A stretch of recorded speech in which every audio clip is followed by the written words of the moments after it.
ஒற்றுமையான கணவன் மனைவி யாருக்கு அமையும்? அதாவது கணவன் மனைவி ரொம்ப ஒற்றுமையானவங்க. ஃபுல் வீடியோ லிங்க்கு கீழே டிஸ்கிரிப்ஷன் பாக்ஸில் கொடுத்துருக்கேன். மறக்காமல் ப்ளே பண்ணி பார்க்கவும். இது ஷார்ட்ஸ் வீடியோ, ஷார்ட் அண்ட் ஸ்வீட்டாக எடுத்து சொல்லக்கூடிய ஒரு சாம்பிள் வீடியோ, அவ்வளோதான். அதனால தான் ஃபுல் வீடியோ பார்க்க சொல்கிறேன். ஓகேங்களா? சரி, ஸ்க்ரீனில் தெரிகின்ற ராசி கட்டத்தை பாருங்கள்.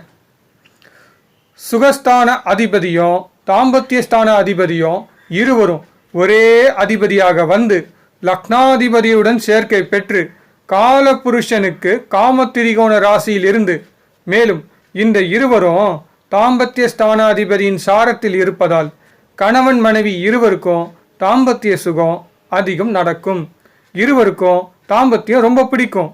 இது லக்னாதிபதி புதன் அவயோகி கிரகமாக இருந்தாலும் அவயோகி கிரகம் மறைவு ஸ்தானத்தில் இருப்பதால் அவயோகி யோகி கிரகமாக வேலை செய்யும் என்று சொல்லணும். ஓகேங்களா? இப்போது இந்த ஸ்க்ரீனில் பார்க்குற இந்த ராசி கட்டத்தில் சுக்கிரன் சேரக்கூடாது. அதாவது உபய லக்னத்துக்கு குரு சுக்கிரனுடன் லக்னாதிபதி சேரவே கூடாது. சப்போஸ் அப்படி இருந்துன்னா இந்த பலன்லாம் மாறிடும். ஓகேங்களா? அப்படி இருந்தால் என்ன சொல்லணும்னா, அப்போது குரு சுக்கிரனுடன் லக்னாதிபதி இருக்கா, இந்த லக்னத்துக்கு 2, 9 அதிபதிங்களா, அப்போது கணவன் மனைவிக்கு குடும்ப நபர் மூலமாக பிரச்சனைகள் உருவாகும்.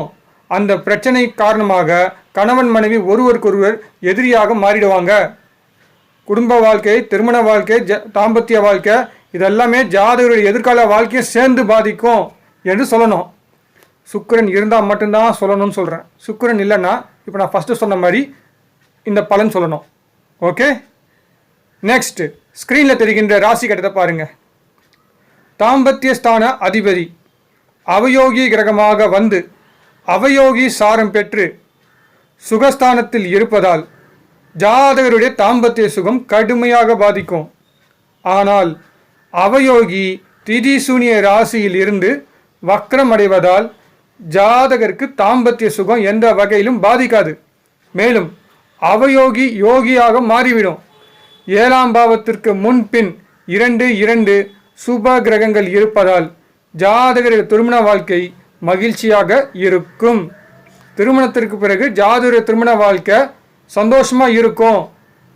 கணவன் மனைவி ஒற்றுமையாக தான் இருப்பாங்க. அவங்களுக்குள்ள எந்த பிரச்சனை வந்தாலும் அப்போவே சரியாயிடும். சின்ன பிரச்சனை எதுவாக இருந்தாலும் அவங்களுக்குள்ளே பேசி சமாதானம் ஆகிடுவாங்க. கணவன் மனைவி ரொம்ப ஒற்றுமையானவங்க அப்படின்னு சொன்னாலே போதும். Okay, good, thank you.